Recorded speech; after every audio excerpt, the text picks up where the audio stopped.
So we're going to start from the Salt Lake Community College website. You've all seen it, you know it, you love it. 99% of assignments and stuff are going to be in Canvas.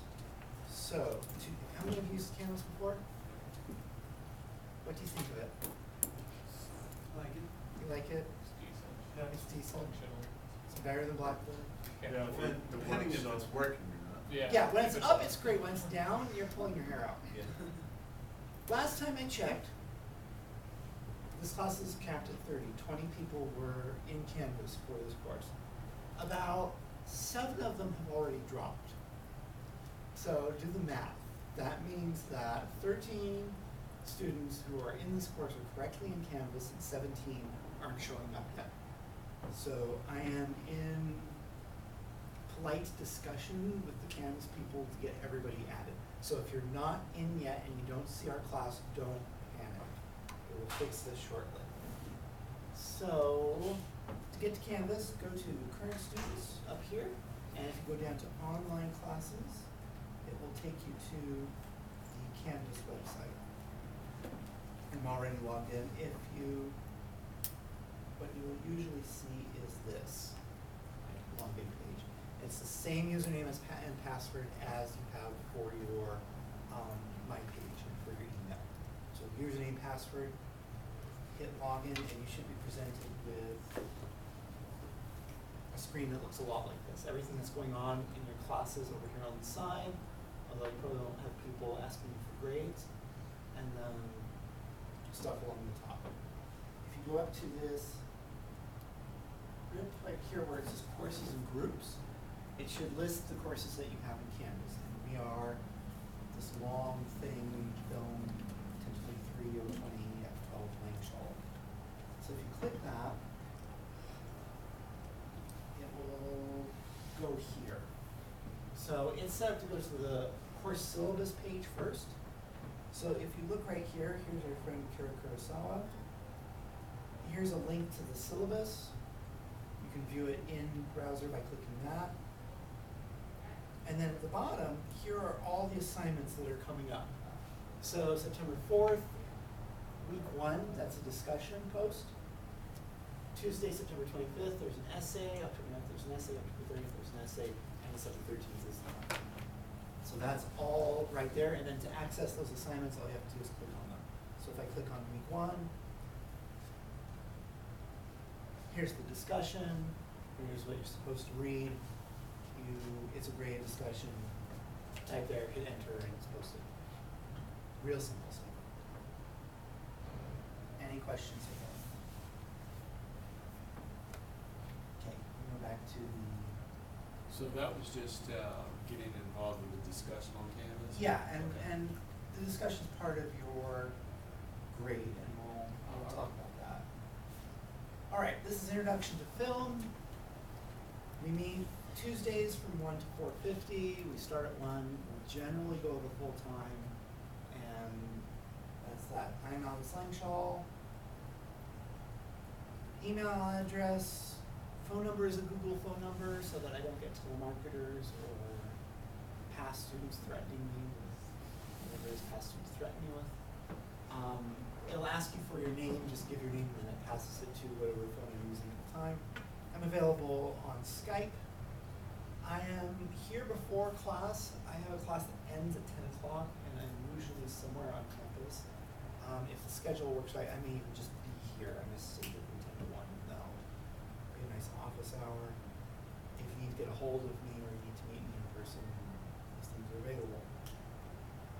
Course description from the catalog. So this course is supposed to introduce you with no film training to historical, technical, and aesthetic developments of film within its cultural context. So we weren't going to talk about historical ideas about film, where does film come from, what do people do back in the 1900s in regards to film. We're going to look at technical advances in film. How do we describe those technical bits of film? What is that person that loads the film into the camera called? The aesthetic developments of film. So how did we move and how did we come up with these aesthetic ideas about film? How did film evolve as an art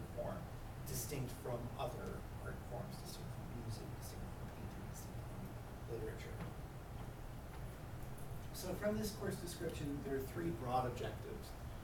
Students will be able to describe films based on their artistic nature. So you'll have a vocabulary that you can use to describe the artistic nature of a film. Students will know key terms in use in the film industry and be able to apply them successfully to the film viewing experience. So you'll be able to use the language of film. You'll be able to intelligently talk about film to other people, classmates, for example. Students will understand film as an art form, a business, and a culturally shared experience. So we understand that film is an art. We understand that film is a business, a multi-million-billion-dollar business. Most films do not get made merely for artistic purposes.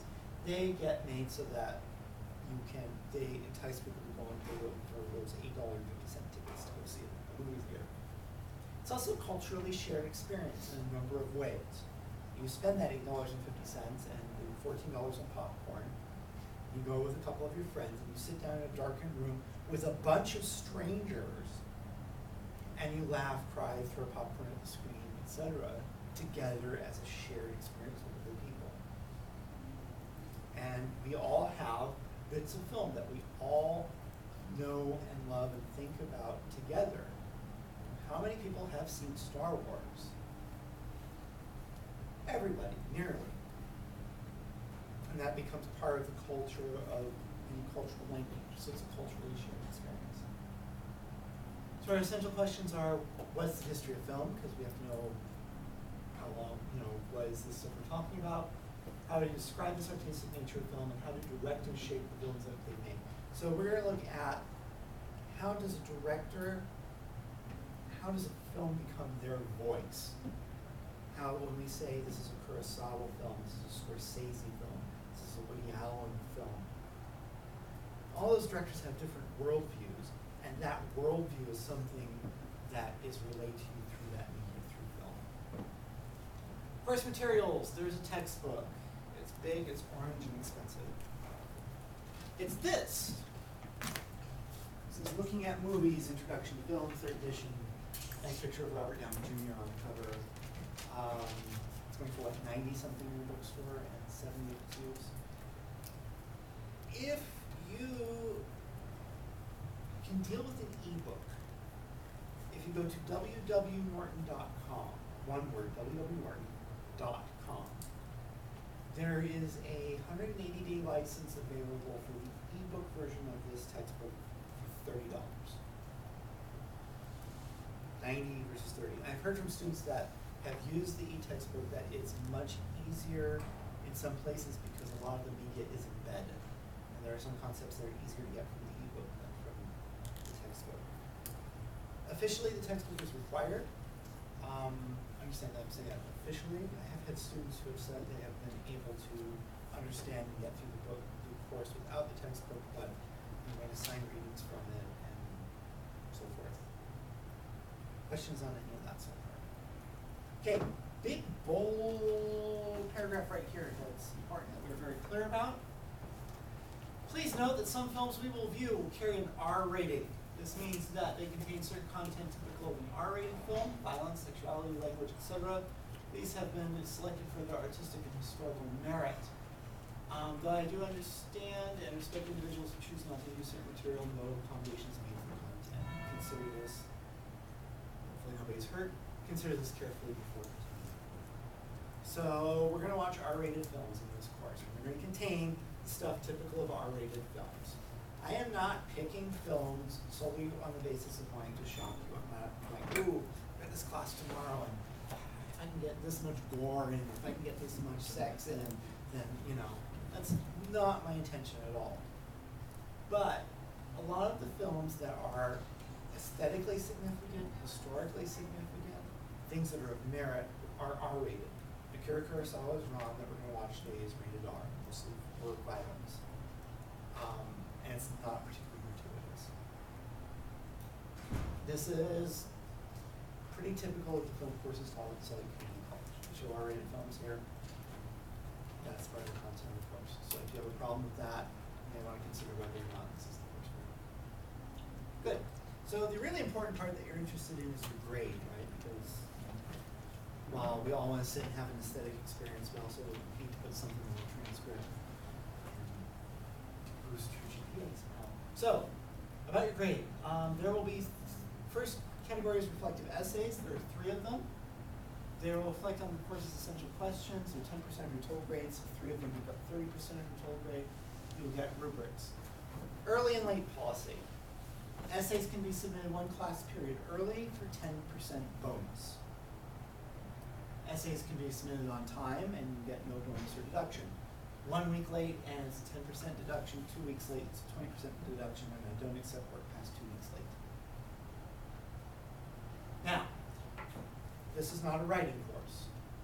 And even though the college assumes that you're going to have some level of writing experience coming in, I have to take some account for that. So, my policy is if you are dissatisfied with the grade on an essay, I accept the rewrite of that essay in replacement. So you write something, you get it back, it's a D, and there's all this stuff about what you need to do with it. Well, take it, do all the stuff that it says it needs to do with it, resubmit it, and whatever you get on that resubmission is the grade that you get on that essay. Good. There's a weekly, and rewrites are due 1 week after you get them. So I hand it back, you have a week to rewrite. And the course schedule is built so that there is time in between assignments for you to do that. So that I have a week to get back to you and you have a week to get it back in throughout the semester. Weekly online discussions. So we do this discussion to extend the floor of the classroom. We're cramming a lot of material into the class, so I want an opportunity to discuss things outside of class. We do that through Canvas. There will be a topic that comes up on Tuesday. It's up there right now if you go in. An initial post and a response is due every week, so you need to respond to whatever that prompt is and then respond to somebody else's post. It's a 10-point scale. You get 5 points for the initial post, 5 points for the reply, and it's pretty simple. You do an interesting, thoughtful post, you get 5 points. It's not in-depth enough, you get 3 points, and if it's merely, you're not really giving it any effort, or you say, yeah, me too, then you get 1 point. With me so far? Cool. The group teaching assignment, this is a big chunk of your grade, and I tried to figure out a way. This comes out of a number of different things. One, teaching each other the material is one of the best ways to learn it.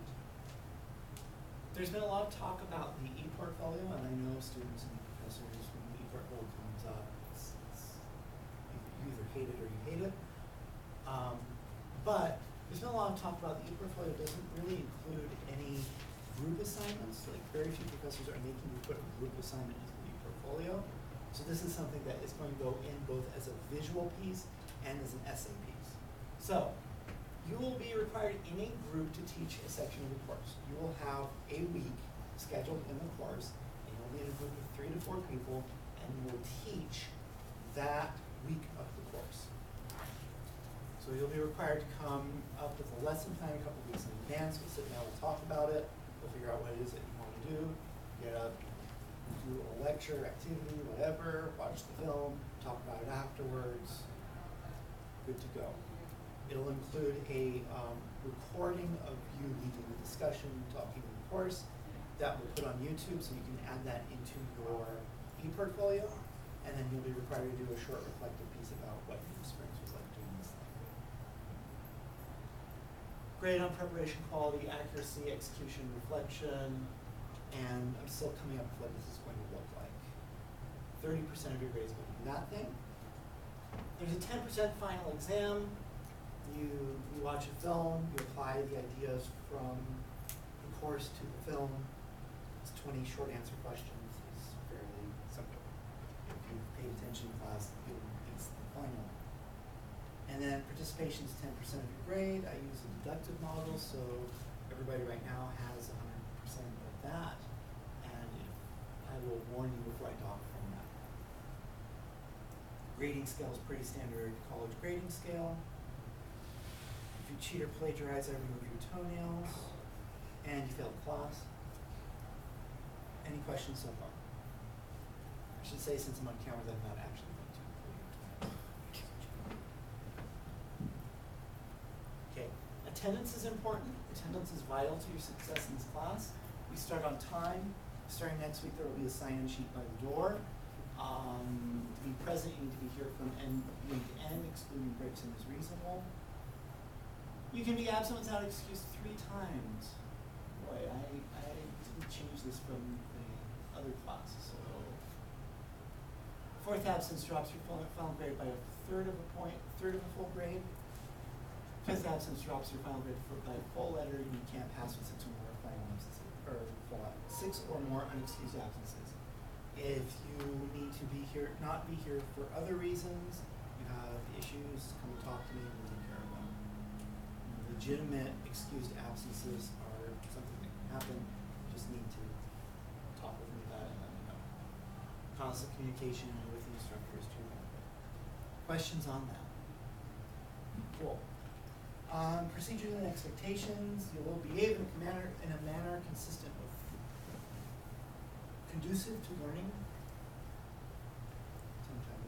Students will be kind and civil to other students, especially when you disagree with them. Please don't call each other poopy heads. Sorry, I have a 4-year-old daughter and we're in the poopy head phase right now. You're expected to participate in classroom discussion because it's discussion, and if you don't participate, then it becomes a monologue and you don't like talking for long periods of time. You're expected to ask questions when you don't understand an idea or topic, because that's how we learn, right?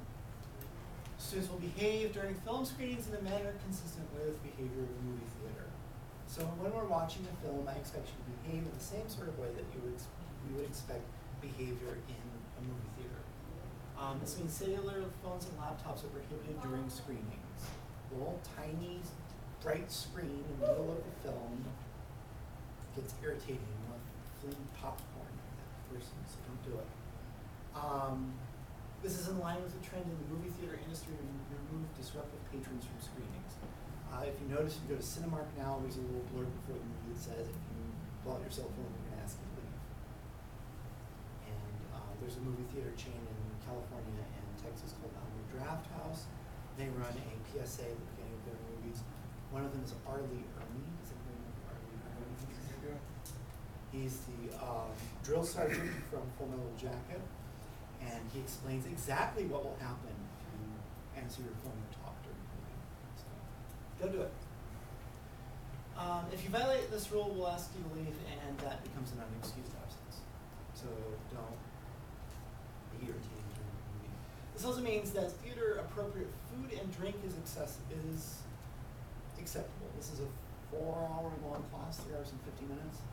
So I expect that you will need to hydrate, eat something, munch popcorn. I reserve the right to ask students to remove food that is loud, smelling, or otherwise causes students discomfort. Please don't bring fish. This privilege may be revoked by the instructor at any time. Good so far? Okay, moving right along. Mandatory syllabus language, things I am required by the college to put in here. General education information, this is a general education course. Next.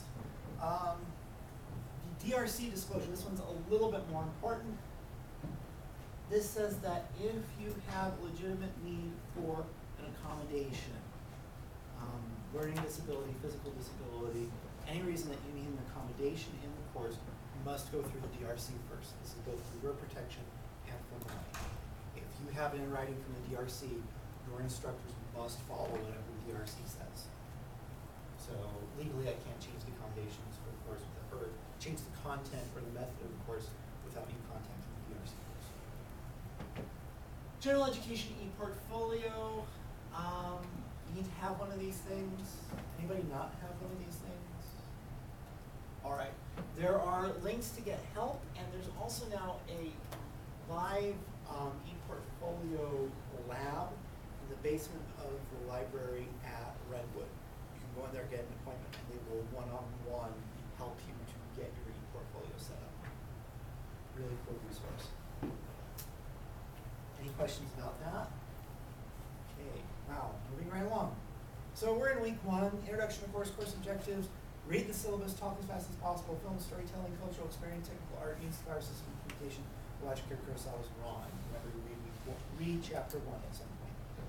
Next week we talk about mise en scène, the expectations for group teaching assignment, Jean-Pierre Junet's Amelie, and we'll read chapter 5 about mise en scène. Notice it goes out of order from 1 to 5 too. Week 3 we talk about film form, audience expectation, the 5 phenomenon, critical flicker fusion, the illusion of movement, the manipulation of space and time, and we watch Sofia Coppola's Lost in Translation. We read chapter 2 and essay 1 is assigned for that week. We actually assign it, it's not due, but we talk about it. Week 4 we talk about narrative, documentary, experimental films. Watching Shin Underloo, and this is a change. I was going to show Jesus Camp. Anybody seen it? Hard movie to watch. It speaks to me places. We're going to swap that with a newer documentary, Jiro Dreams of Sushi, 2012. I'm going to watch that instead of Jesus Camp. Group 1 teaches that week. The next week, direct cinema, American genre. We'll watch the Coen Brothers' True Grit. Group 2 teaches essay 1 is due that week, and we will assign essay 2. The next week, narrative elements, story, plot, diegesis, and anatomy of script. We'll watch Personal Citizen Kane. Group 3 will teach that, and read chapter 4. Week 7, acting as a profession, stage acting, film acting, schools of acting. How agents work, casting stereotype. Read chapter 7, essay 2 is due. I keep my syllabi. I keep the syllabus for both of my courses as synchronized as possible. This is short because that week there's no school on Thursday. So my other class doesn't have the same amount of time. So we may add another movie in there. We may use that to catch up. Not sure where we're at there. Week 8, cinematography, director of photography, etc. We'll watch Clint Eastwood's $1 Million Baby. Group 4 teaches that. Read chapter 6, essay 3 is assigned. Week 9, editing. Watch David Fincher's Social Network. Group 5 teaches and read chapter 8. Week 10, talk about sound. We'll watch Hirosama Yonabashi's The Secret World of Arietti. Group 6 teaches, read chapter 9, essay 3 is due. Moving right along. Week 11. Edward Muybridge's Horse in Motion. So this is really film history first block. Watch Fritz Lang's Metropolis. Group 7 teaches and a big chunk of chapter 10. The next week is the other part of film history. Group 8 teaches the rest of that chapter. We'll watch Charlie Chaplin's The Great Dictator. Week 13, we talk about how film is made, roles in a film set. Read chapter 11. Week 14 is our hold week for pacing. If we have time to watch Alfred Hitchcock's Vertigo. Week 15, we sum everything up, Gary, for the final exam. Watch The Maltese Falcon. Your final exam, because you know how we have this lovely final exam schedule that is some sort of Egyptian hieroglyphic thing that you need a special decoder ring to figure out. Our final exam is Thursday the 13th at 11 a.m. and currently does not have a location. So it may or may not be in this room. Hopefully it is because we watch a movie during the final. So if I get stuck in a room that doesn't have a projector, we're gonna have a really fun time. No work at all, except to pass the 13th of December. Course ends that day. Boom, done. Grade things, post your final grades, and run away. Syllabus is subject to change. Any questions about this? I have a question for you. Yeah. Have you ever done any work in television or film? No. My bachelor's degree is in English and my master's degree is in education. So most of what I know about film comes from the criticism side. I'm just curious. Yeah, it doesn't mean that you're not qualified. No, I sometimes question that myself, but no, I am. Yeah, there are other people that work in the department that are definitely much more on the production side of things. Well, you might be more likable because you didn't actually.